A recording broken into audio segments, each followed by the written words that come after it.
রিলসে আপনাদেরকে স্বাগত। আজ অনেক দিন পর আমি রান্না দিতে পারিনি, ছেলের শরীর ঠিক নেই, মন মেজাজ ভালো নেই, সেই জন্য রান্নাও করতে পারছি না। আজ একটা ভেজ বিরিয়ানি করে দেখাবো আপনাদেরকে, পনির বিরিয়ানি। তার জন্য পনিরগুলোকে নুন, হলুদ এবং লঙ্কা গুঁড়ো মাখিয়ে নিয়েছি, তেজপাতা, গরম মশলা, দই আর ফ্যাটানো দই, টমেটো বাটা, আদা রসুন বাটা আর পেঁয়াজ কুচো নিয়েছি। পেঁয়াজ ছাড়াও আপনারা করতে পারেন, আমি পেঁয়াজ কুচো দিয়েছি। কেওড়ার জল আর গোলাপ জল আছে। চলুন আস্তে আস্তে আগে পনিরগুলো ভেজে নেব। ধনে গুঁড়ো, লঙ্কার গুঁড়ো, হলুদ গুঁড়ো এবং গরম মশলার গুঁড়ো আমি একসাথে গুলে নিয়েছি, এটা আমার সুবিধা হয় আর কি। এরপর কসুরি মেথিও একটু পড়বে এবং এভারেস্টের বিরিয়ানি মশলাটা দেব। আমি পনিরগুলো ভেজে নিয়েছি, এই পনিরগুলো আমি ঘরে বানিয়েছি, রাখবো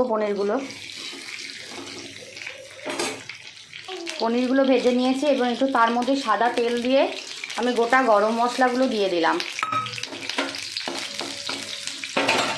আর এইদিকে আমি হাঁড়িতে করে জল দিয়ে ভাতটা হতে বসিয়ে দেব। মশলা ফোড়ন দিয়ে দিয়েছি, এর মধ্যে পেঁয়াজগুলো দিয়ে দেব।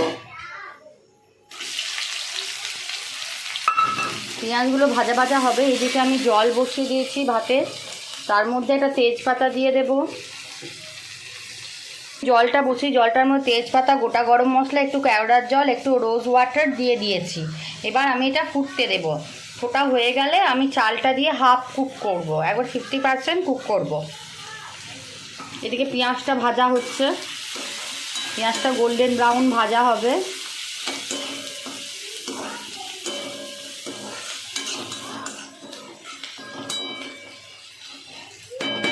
ভাজাটা হোক, পেঁয়াজটা ভাজা হলে আমি আস্তে আস্তে মশলাপাতিগুলো দিয়ে দেব। আমি চালটা বের করে রাখি, পেঁয়াজটা ভাজছি, আর এদিকে চালটাও ধুয়ে রেডি করে নিয়েছি। জলটা ফুটে উঠলেই আমি দিয়ে দেব। জলটার মধ্যে নুন দিয়েছি, নুন দিতে হবে। টাইম লাগছে, পেঁয়াজটারও গোল্ডেন ব্রাউন হবে, কারণ এটা আলাদা করে কোনো বেরেস্তা পড়ছে না। বিরিয়ানি মানেই আমরা জানি বেরেস্তা, এটা বিরিয়ানি আলাদা কোনো বেরেস্তা পড়ছে না, এটা জাস্ট আমি ভেজে নেব।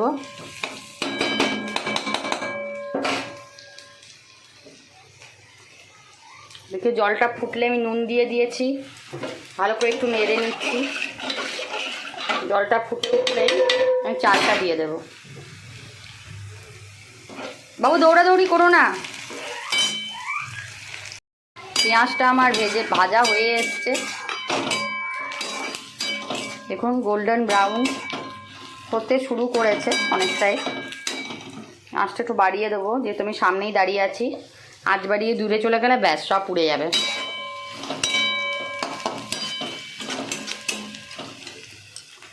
যেটা বলছিলাম আর কি, এতদিন আমি রান্না দিতে পারিনি। আমার ছেলে একটা অজানা রোগেই আক্রান্ত, আর 6 বছর ট্রিটমেন্ট করছি, সেটার কোনো সুরাহা পাচ্ছি না। পড়াশোনা এই সময় করতে পারে না, আয়ুর্বেদিক ওষুধ খায়, সেটাও শেষ হয়ে গেছে। সেই কর্ণাটক থেকে আয়ুর্বেদিক ওষুধ আসে। ইউরিনের প্রবলেম এটা একটা। অনেক ডাক্তার দেখিয়েছি, অনেক কিছু করিয়েছি, কিন্তু কোনো রকমভাবে কোনো ফলাফল পাইনি। সেই জন্য এখন রিল দিতেও পারছি না। ওর সামনে পরীক্ষা, কিন্তু পড়াশোনা করতে পারছে না। আমার খুব মন খারাপ, খুব খারাপ লাগছে, কিন্তু চ্যানেলটা চালাতে গেলে একটা করে রান্না দিতেই হবে। রিচ ডিক্রিজ হয়ে যাচ্ছে আমার, দিতে পারছি না। সন্তানের চেয়ে তো বেশি কিছু নয় বলুন।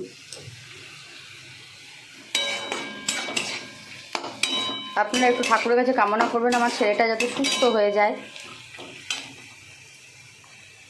পেঁয়াজটা দেখুন ভাজা হয়ে গেছে। এদিকে জলটা এখনও ফোটেনি, জলটা ফুটলেই আমি চালগুলো দিয়ে দেব।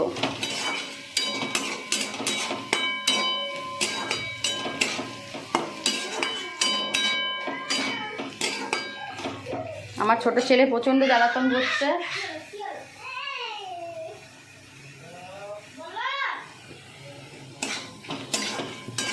ছোট ছেলে প্রচণ্ড জ্বালাতন করছে, ওর বাবারও শরীরটা ঠিক নেই, জ্বর এসছে। ঠান্ডা গরমে এখন জ্বর হচ্ছে খুব, সবাই একটু সাবধানে থাকবেন।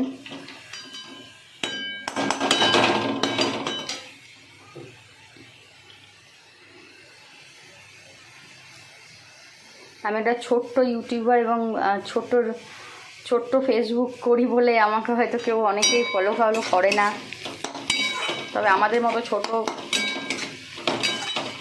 ইউজারদেরকে যদি কেউ ফলো করে তাহলে খুব ভালো। দেখুন গোল্ডেন ব্রাউন হয়ে গেছে। আর বেশি বকবক না করে আমি আদা রসুন বাটাটা অর্ধেক দিয়ে দেবো। আদা রসুন বাটাটা দিয়ে দিলাম। টমেটো বাটাটা দিয়ে দেবো, টমেটো পিউরি, টমেটো বাটাটা আমি দিয়ে দেবো।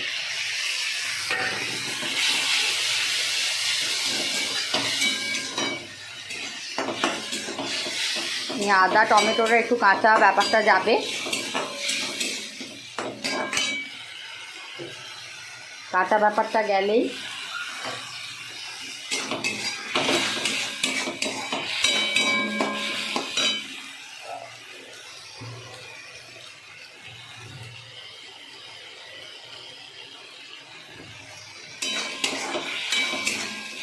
আমি একটা মশলা করে রেখেছি,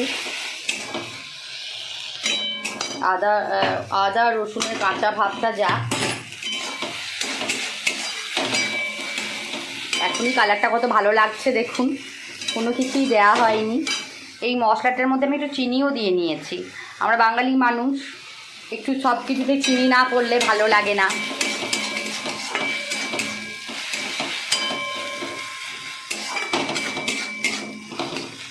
একটা ঝোল ঝোল কারি বানাবো আগে।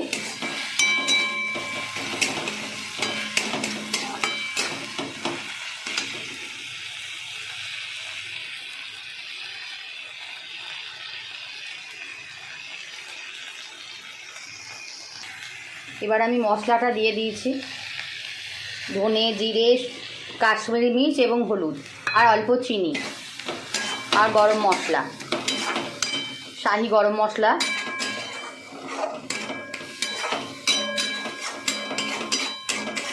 এবার এই মশলাটাকে পুরোপুরি কষাবো যতক্ষণ না কালার আসছে। কালার আসার পর আমি দইটা দেব। আমি কষিয়ে নিয়ে দই দেওয়ার সময় আপনাদের সঙ্গে আবার দেখা করছি। দিচ্ছি যেটা মিক্সিতে করে একটু ঘুরিয়ে নিয়েছি, হাতে ফেটালে অনেক সময় তো ফেটানোটা যায় না, তাই মিক্সিতে ঘুরিয়ে নিলে একটু হাই ফ্লেমেই দইটা দেব এবং কষাবো।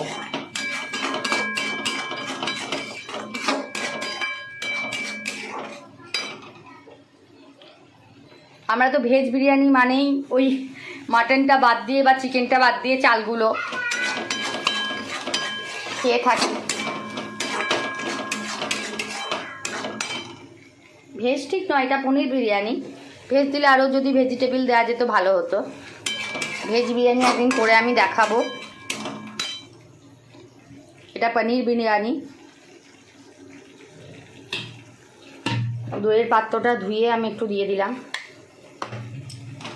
এবার আমি কষাবো, যতক্ষণ না মশলার মধ্যে তেল ছাড়ছে ততক্ষণ আমাকে কষাতে হবে।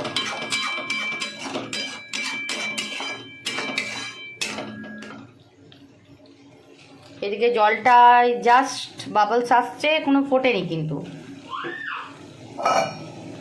ফুটলে একটু তেলও দিয়ে দেব।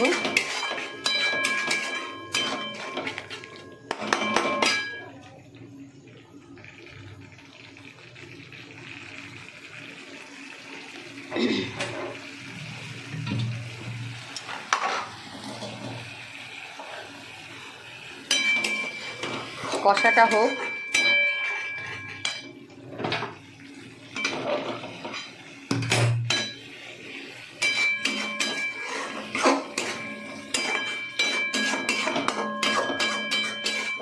আমি আলু দিলাম না, ভেজে আলু দিলেও দেওয়া চলে। আমার আলুটা সেদ্ধ করা ছিল না, তাই আমার দেওয়া হলো না। আমি ভাবছি আলাদা করে আলুর দম বানিয়ে নেবো এর সঙ্গে। তেল ছেড়ে দিয়েছে।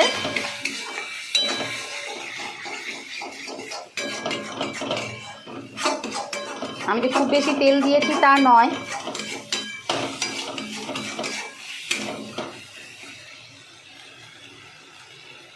এটা কম আঁচ করে দিই। এদিকে আমার জলও ফুটে গেছে, আমি চালটা দিয়ে দেব। আমি চালটা দিয়ে দিয়েছি। এই দেখুন, চালটা কিন্তু 50% কুক হবে। মশলাটা কিন্তু একদম তেল ছেড়ে দিয়েছে। এবার আমি একটু জল দিয়ে দেব। একদম শুকনো শুকনো গ্রেভি কিন্তু আমি নামাবো না, একটু ঝোল ঝোল গ্রেভি আমি নামাবো।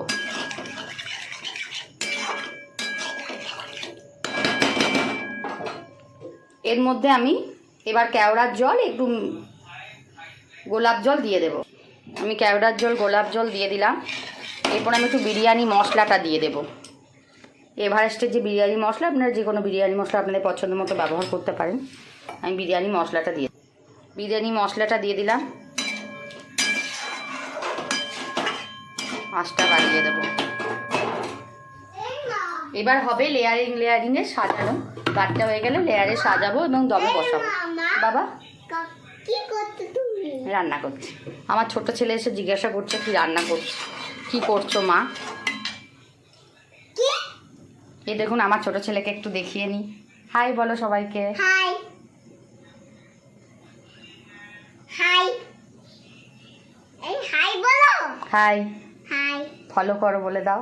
ফটো করে বলে দাও। ফলো করো বলো। ফটো, টাটা করে দাও। টাটা। চলে গেছে। এটার উবাল আসবে, মানে ফুটবে, এটা চালটা হতে থাকবে। এটা খুব ভীষণ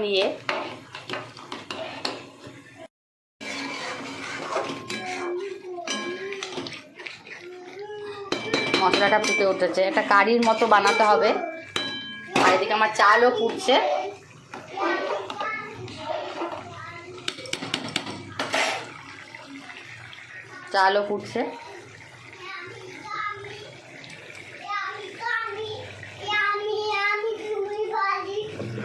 এবার আমি এই পনিরগুলো দিয়ে দেব।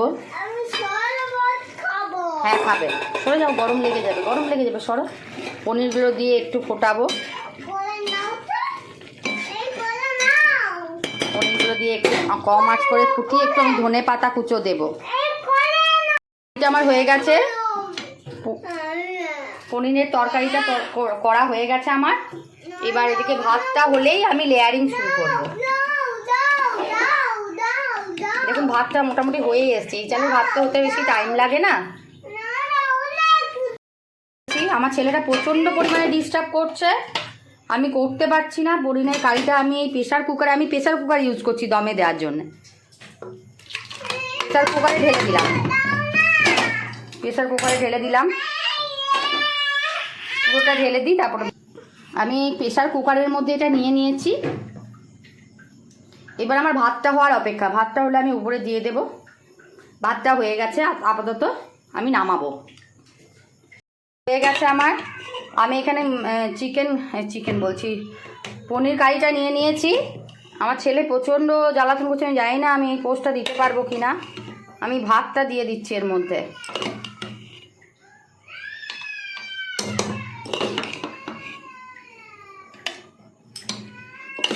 আপনারা শুনতে পাচ্ছেন কিনা জানি না, প্রচণ্ড কান্নাকাটি করছে। পুরোটা শ্যুট করে নিয়েছি, তারপরে আমাকে আর শ্যুটটা করতে দেবে কিনা আমি জানি না।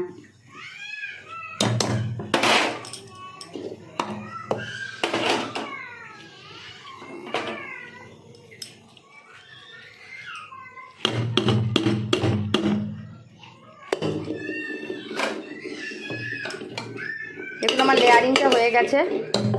এবার আমি একটা যেটা করবো, যে ভাতের মাঠটা আমি গড়িয়েছিলাম তার মধ্যে সব ফ্লেভারগুলো মিশিয়ে আছে, নুনটাও আছে, আমি এক হাতা ওর মধ্যে দিয়ে দেবো। যেহেতু আমি ডাইরেক্ট আগুনে এটা করব, যাতে এটা রোস্ট না হয়ে যায় এবং ভালোভাবে সব কিছু মিশে যায়, ভাতের মধ্যে নুনটাও থেকে যায়। এরপর আমি কাজু আর কিশমিশ ছড়িয়ে দিচ্ছি। এবার আমি বসিয়ে দেব। এবার যেটা করব, আমি সিটি ছাড়া আমি কাজু কিশমিশ একটু মিঠা আতর দিয়ে দিয়েছি। এবার আমি ঢাকনাটা লাগিয়ে দেব।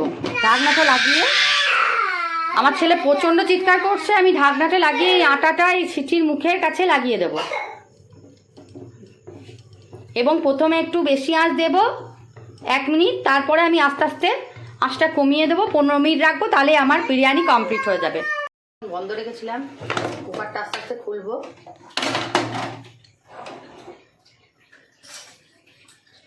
এবার আস্তে আস্তে সরাতে হবে। বিরিয়ানি কাটার ক্ষেত্রে কিন্তু বিরিয়ানি অনেকটা নির্ভর করে। দেখুন আমার বিরিয়ানি তৈরি। আমি তো আর গন্ধ দেখাতে পাচ্ছি না।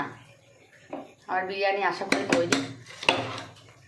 স্যাফরন আমার কাছে নেই, নাহলে আমি দিতাম। দেখুন বিরিয়ানি আমার আশা করি তৈরি। আস্তে আস্তে ভাতগুলো সরিয়ে দেব।